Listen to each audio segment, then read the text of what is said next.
Okay, it seems I'm live, even though a few moments ago, apparently, it was impossible to go live. But these things are sent to try us, um, and I'm in the sunlight. Okay, sorry, I'm all scruffy and stuff, but when I have an idea in my head, I usually like to talk about it there and then, and that explains my unshaven face and my general crazy professorial appearance. Anyway, less of this happy banter. What I'm going to talk about today is Borley Rectory, the supposedly the most haunted house in England. Now, this was in the county of Essex in southeast England back in, well, it was built in the late 1800s and it finally burnt down mysteriously in the year 1939. Okay. Now, the reason I'm talking about it is it's the investigating this case was the first real paranormal unexplained case that I ever investigated. And it was basically a project when I was at college.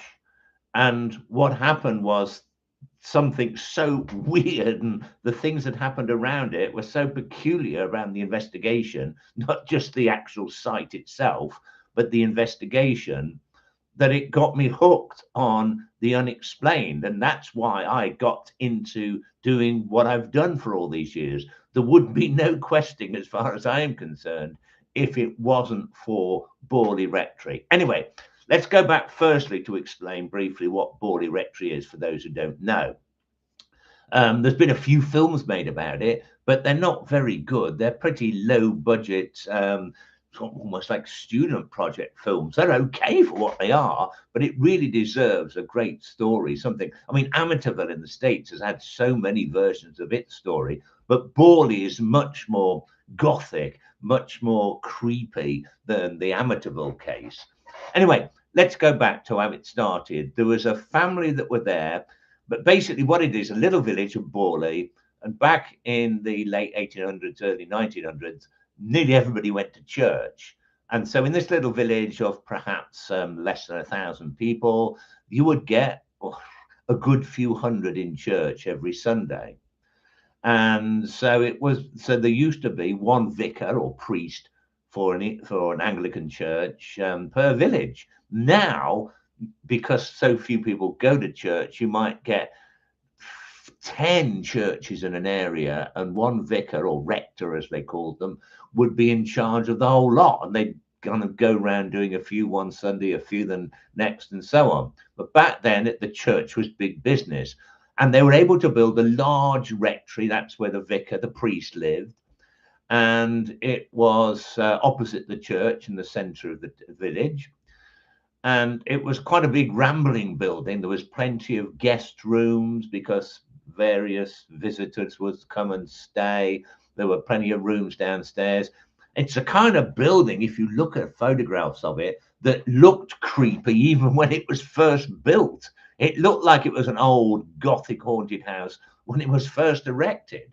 Anyway, going back to the beginning, the first family that lived there, or at least one of the very early ones, was a family called the Bulls.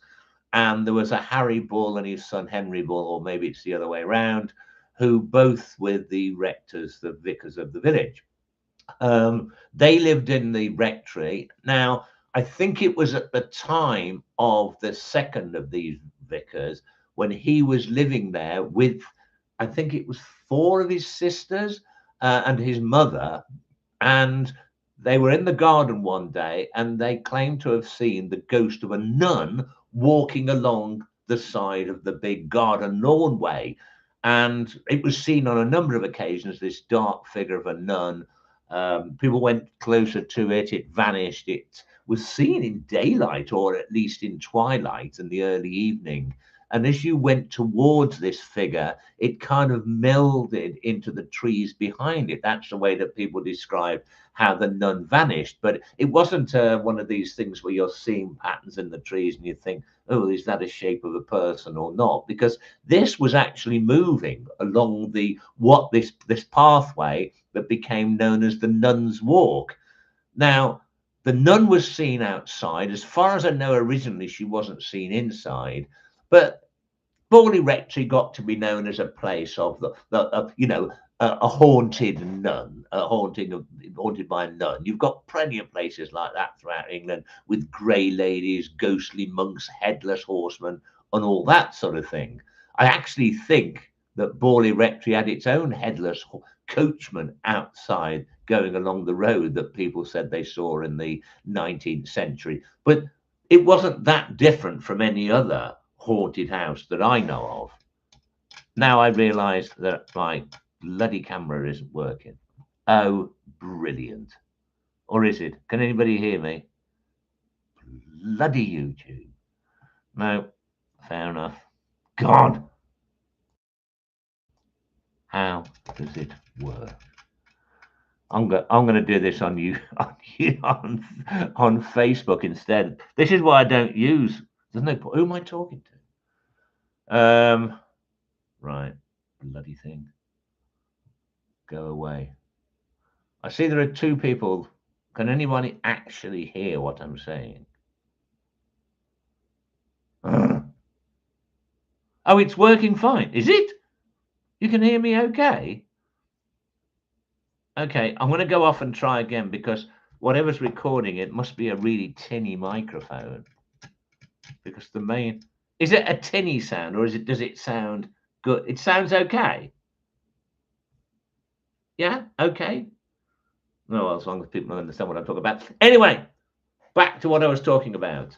Right, Borley Rectory. So, consequently, it was just no different from any other kind of haunted house with its ghostly nun until the 1920s and 30s. And there was a ghost hunter called Harry Price.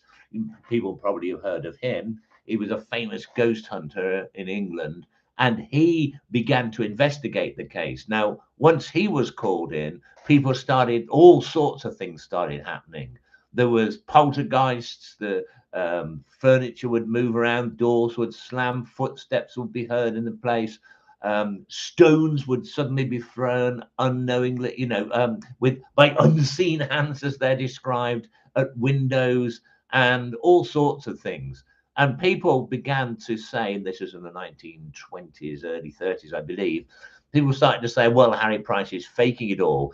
So there was a reporter from I think it was the Daily Mirror, went there to actually have a seance with Harry Price and the people, the vicars who live and their family who lived there at the time.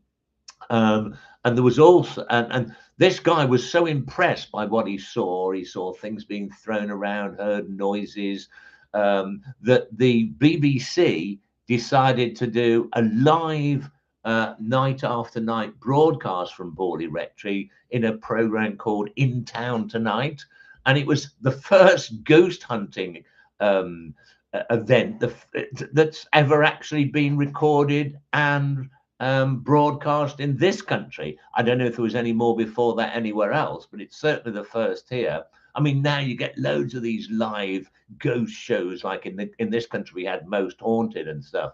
But this was the first time it had ever been done, and everybody was absolutely hooked on it, and it became really famous. And that is how Borley became the most famous most famous haunted house in England, and was later described as the most haunted house in England.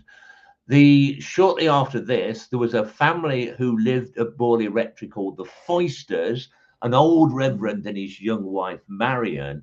And Marion used to basically say that she was being contacted by this nun. She heard the voices of this nun begging her for help. When various ghost hunters were there appeared on the wall. I mean, nobody saw it appear, but as far as anybody knew, no one could have gone out there and done it. Writing on the wall, asking this girl, Marion Foyster, for help. Help me, Marion, or words to that effect. And one of the actual messages that appeared on the wall were the words, well, tank, bottom, me. And ultimately, they discovered that in the cellars of the rectory, there was an old, what they called the well tank, which was basically a kind of well with a metal tank next to it. And when eventually the place was excavated after the fire in 1939, they found a skull and a few other bones there that were eventually buried in a nearby churchyard. So various seances were held where people, did the Ouija board and that sort of thing. And there was a spiritualist group called the Marks Tay Spiritualist Group nearby, and they picked up psychic messages which said that the person who haunted the place was a nun called Marie Lair, who had come over from France, was in a nunnery that used to be stand near that site. The actual Borley Rectory stood on the site of an old stables. She'd had an affair there with some local person. Some people say a monk or a priest from a nearby monastery. She was, and this guy had actually murdered her because she was going to expose him when he, as being breaking his vows when apparently they had some kind of argument, and he was the one who buried her in this well. Anyway, that was supposed to be in 1660 something, I think.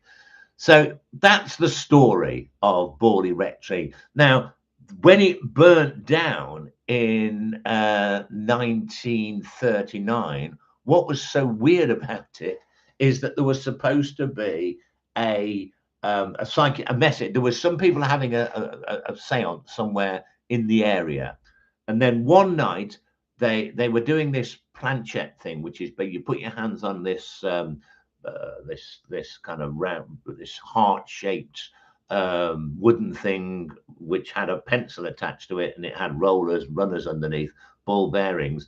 You put your hands on it and it moved around and spelt out things on a piece of paper with this pencil.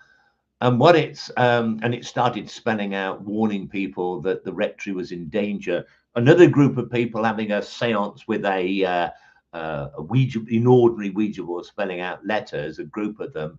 It spelt out that the rectory would burn to the ground that night. It actually said that Sunix Amures and some of his men will burn down the rectory tonight. Now, it didn't, but who Sunix Amures was, who knows? I'll come back to that later. But when the rectory did burn down eventually, it was exactly 1 year later and under rather mysterious circumstances. So that's how the rectory came to an end. People claim that during the fire, ghosts were seen leaving the smoking and flaming building. Okay, so what happens next? Fast forward, it becomes very famous. Fast forward now to me in the 1970s.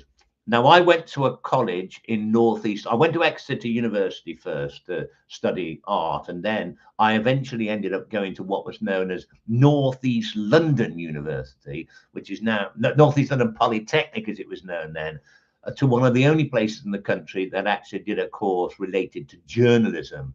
It was not just to do with written journalism for newspapers. It was for television, radio, all that sort of thing, which is what I wanted to get into.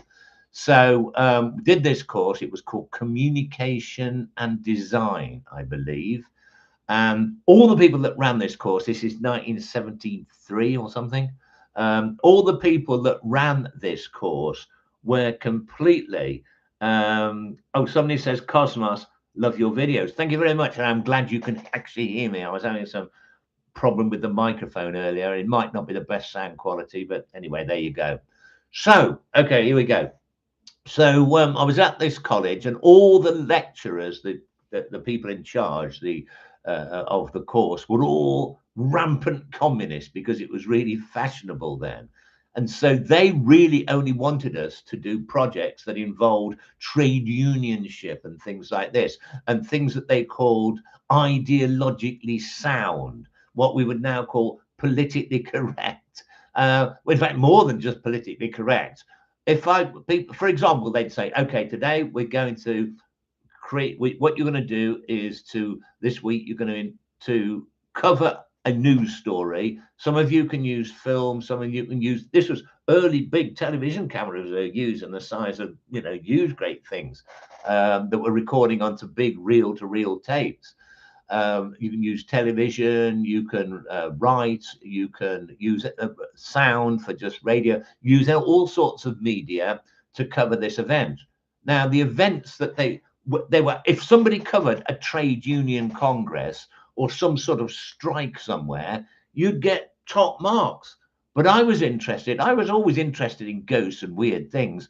And I decided to cover Borley Rectory.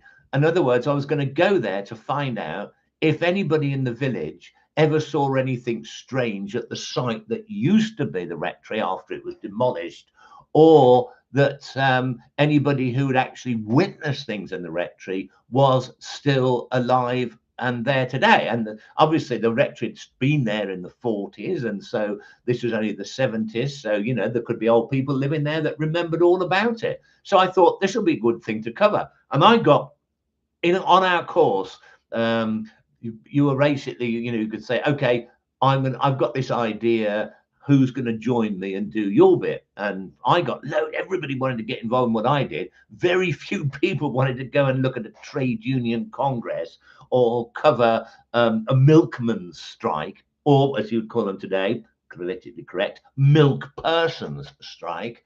But no, that this is the first thing that upset my lecturers, the teachers, if you like, didn't like this, because my idea wasn't ideologically sound. They didn't even believe in ghosts. I wasn't saying I am doing this as a ghost hunt. I'm doing this because it's an interesting story. It attracted world interest. It was the first live ghost hunt maybe ever in the world to go on the radio. And it would be interesting to talk to the people now to see what their memories of it were like, and do any legends and myths live on, which is a good, bona fide thing to cover for somebody who was studying various aspects of journalism. But they didn't like this because they wanted to turn their course was supposed to be focused on Marxism, although that was not part of the actual curriculum. Today, there'll be a real fuss about this if you made a course political. Anyway, right, going back to what happened. The first weird thing was that somebody said to me, there is no way that you are going to be able to get permission to go onto the land where the thing was, where the rectory was, because the whole area, it's a small little village. There's farming communities there, villagers. They don't want a bunch of long-haired, I used to have hair down to there, long-haired beardy weirdies turning up and wandering around the village. But it just turned out that one of the people on my course his uncle owned the site where the rectory was. All that was left of it now was a cottage next door, which this guy owned, plus a large garden orchard area, which had been where the rectory had stood. So this guy said, yeah, I'll get the uncle to let you go there. And he said, yeah, you can stay over there for the weekend. You can pitch your tent. You can do whatever you like. I mean, it was almost as if some serendipity was inviting us, or me anyway, to come to this place and investigate it. So I did. And two of us, how many? We had 2 cars full of us there. There was myself, my girlfriend Heather at the time. There was a guy called Tony, a guy called, there was about 10 of us in 2 carloads. And we turned up. This is where things started to get a bit kind of weird. I've got some notes here about the things that happened. On the way up there, we were in northeast London, in what the area we were in was Walthamstow. So that's kind of in South Essex almost. We had to drive up to the north down little windy roads. I don't think there was any motorways in those days, and it took a long time to get there. So we were making up songs about Borley Rectory on the way up. And one of them, somebody started saying, well, what was the name of this character that was supposed to burn down the rectory? And so Sonic Samures. Well, who the heck is Sonic Samures, and who are some of his men? But of course, this was taken very seriously by Harry Price, the ghost hunter, who thought it was Sonix the ghost of Sonix and some of his men who burned down the rectory. So we started doing this song. Maybe you'll want to remember this. Sonix and some of his men will burn down the rectory tonight. Sonix and some of his men will burn down the rectory tonight. Sonix, and that's how it went on. So we were singing that, and somebody said, I think I can figure out exactly what happened here. Now that name, Sonix and some of his men, had come up while it was with on a Ouija board, the glass or whatever was spelling out the letters. And I thought, oh yeah, it was spelled Sunex, right? Sonix, Amures. And I suddenly realized it's an old joke. It's a joke between a waiter and a customer in a restaurant. And he comes up and he speaks in a funny voice, says, Sunex, have you any eggs? Sunex. And the other one puts AFX, I have eggs. And it goes on like that. And the last thing is AMRES. And there's a question asked, and I can't remember, and it's I am here, he is. I am here, he is. So Sonix Amures was actually a joke that the Ouija board was spelling out. Sunex, AMURES, AMUR, I am, you are, he is.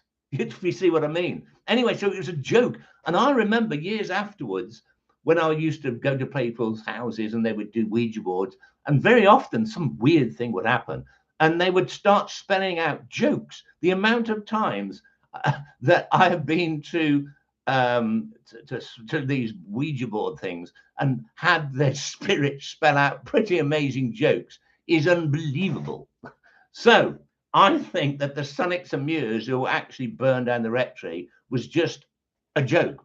Anyway, that was on the way up. So we were singing songs about Borley Rectory. One woman on the phone we'd spoken to had said, well, of course, you can't go to the rectory anymore, but the thing is that all the locals go there on a Saturday night and get blotto in the porch of the church. So we're singing, blotto in the porch, remember when we went out with our bottles of stout down to the church to get blotto in the porch, blotto in the porch. So anyway, this is going on as we're driving up there, which set the scene years later for when I was doing questing with Andrew Collins and Caroline Wise and other people like this, for it to be traditional for us to make up songs about the particular the case we're investigating. In fact, there was something called the Tutworth Loaf, which was the name of a UFO in Nottinghamshire, and we made up a song about that. The Tutworth Loaf, the Tutworth Loaf, the Tutworth Loaf is getting nearer. And so there are many songs. In fact, one day I'll have to put them all together on some kind of compilation album, the questing songs. Anyway, so this is sort of setting the scene for questing in the years to come. We arrived at Borley Rectory and it was late at night. So we basically, we couldn't see anything. It was raining. We didn't want to pitch these tents. So we slept in the cars. And while we were sleeping, the rain came down. Anyway, in the morning, early morning, it was nice, fresh sunshine. And as we were getting out the cars, suddenly somebody said, oh my God, it's the nun. What? And we saw this nun literally walking up the side of the road.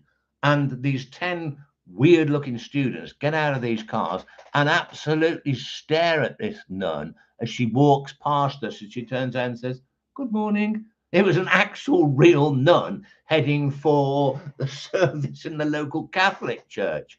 But she thought these 10 mad students just staring at her. Anyway, so what we then did, we decided to find the exact mark out with, string and rope and stuff, and pegs in the ground, exactly where the rectory was and what particular rooms were. And we did all this. I actually got a brick from the foundations of the original rectory that I had in my house for years afterwards. I don't know what happened to it. But anyway, so we did this, and the first thing that happened was at night. So we waited till night time. We had all sorts of cameras and and recording equipment and everything. And I didn't really at that point believe that anything would happen. I was a bit skeptical of the claims. But anyway, the house was no longer there. But local people had said that strange things are. They walked past in the road and on the ground, back from the road on the ground that used to be Borley Rectory. Now, maybe the most haunted cabbage patch in England. There was people had seen strange lights and things. But while I was standing in what had been, because it was all, we'd marked it all out in the grass, with these posts and string and stuff, like an archaeological site. I was standing in what had been the hallway of the rectory, and my girlfriend Heather was standing beside me, and it was dark, and the others were going off elsewhere and doing their recordings or filming, to keep watch over the night. And I started talking to her about something, and she didn't answer. And I then turned around, and I know there was a figure standing next to me for at least a minute. And I turned around and she wasn't there. Then I heard her voice across the other side of the field. She hadn't been next to me at all. God, no. And yes, I know everybody used to drop acid back then, but no, we hadn't been smoking anything. We hadn't been drinking, and we certainly hadn't been taking anything hallucinogenic. So that was, I thought, that is really weird. Another thing happened very similar at the church across the road, which is still there, and in the porch where people went blotto. I was standing there again at night, and I was filming the door, the entrance to the church. And Heather, who I thought was next to me again, put her hand on my hand there. And I said, Heather, I can't turn around. Nobody was there. So that I remember very distinctly.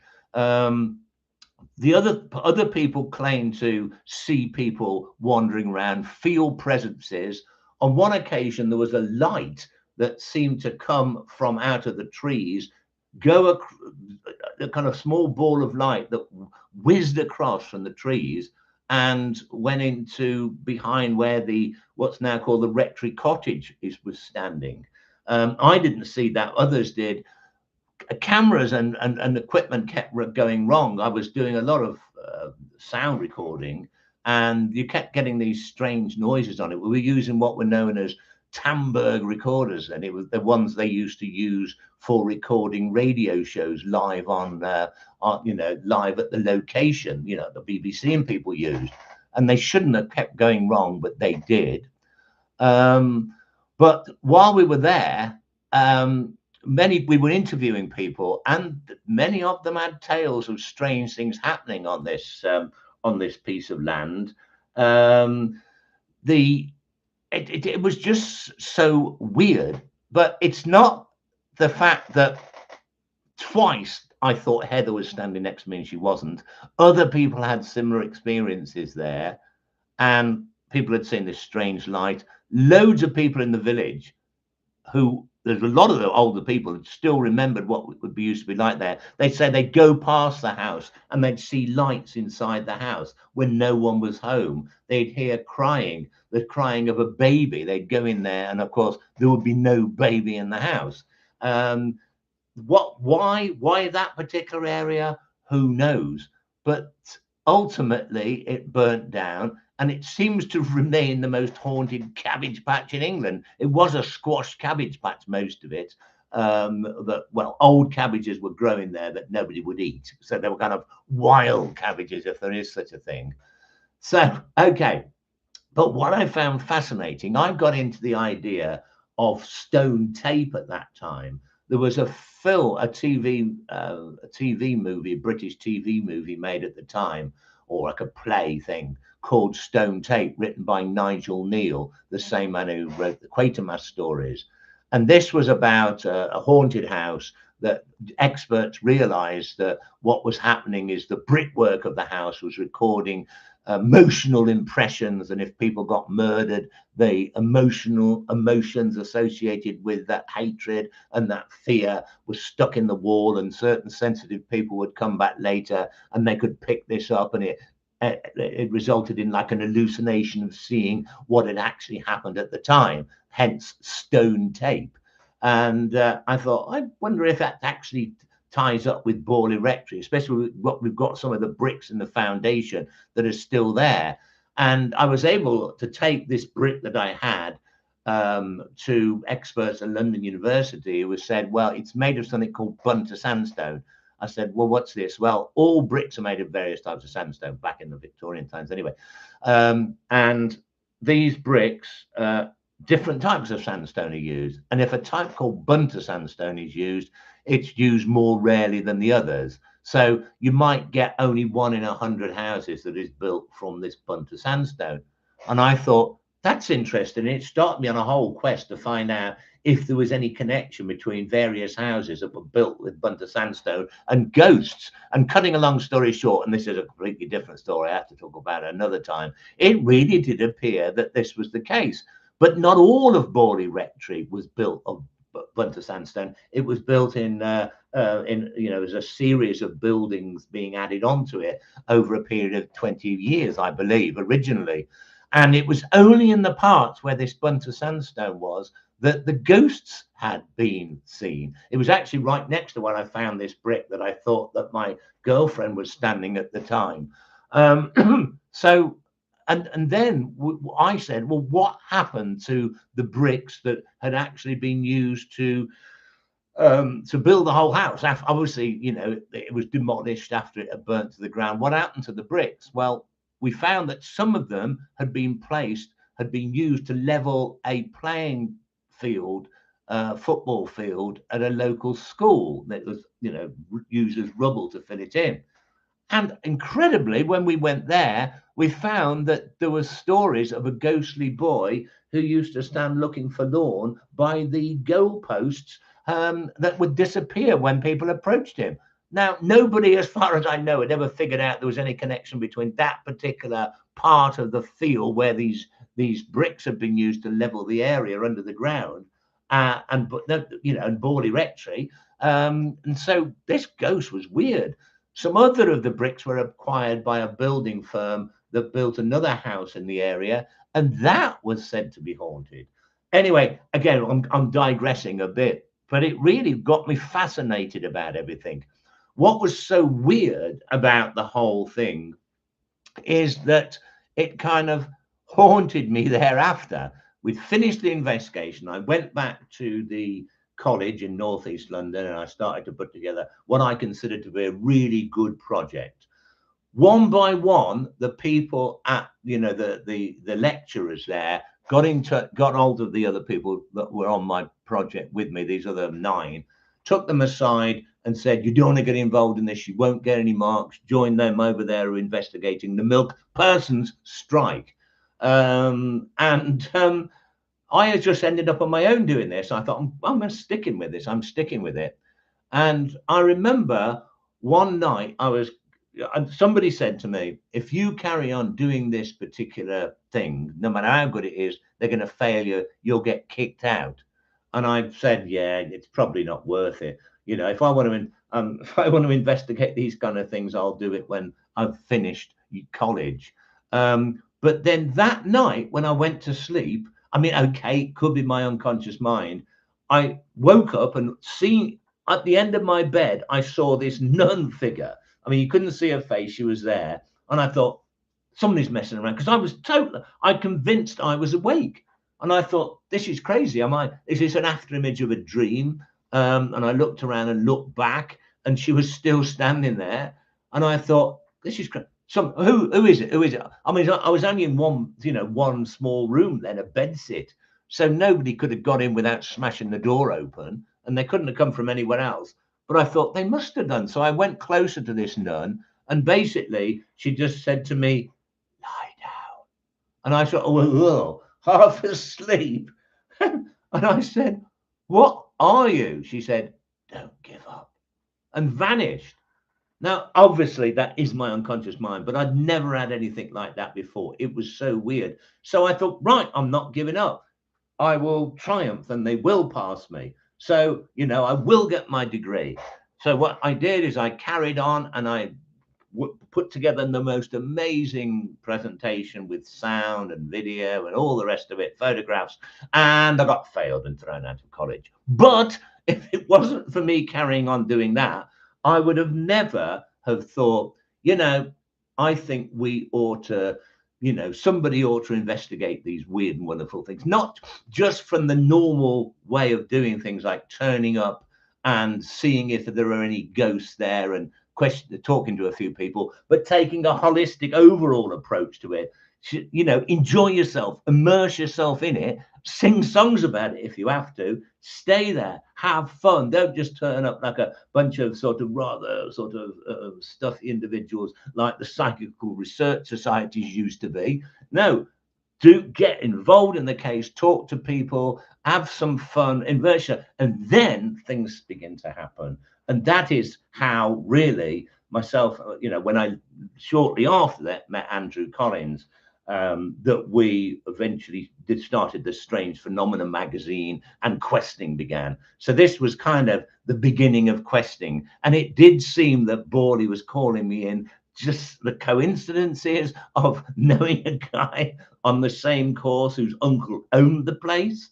And it was like, 50 miles away. It wasn't like next door. And then this nun and all the rest of it. So that is my experiences of Borley Rectory. So I really hope that this sound quality has been decent. I really ought to fix. I don't understand how this microphone, the main one, stops working all the time, and then it ends up tinnily recording through the camera. Anyway, as long as you've been able to hear me. Blu-ray says, morning, Graham, interesting and fun as usual. Thank you. And people have told me it's working fine.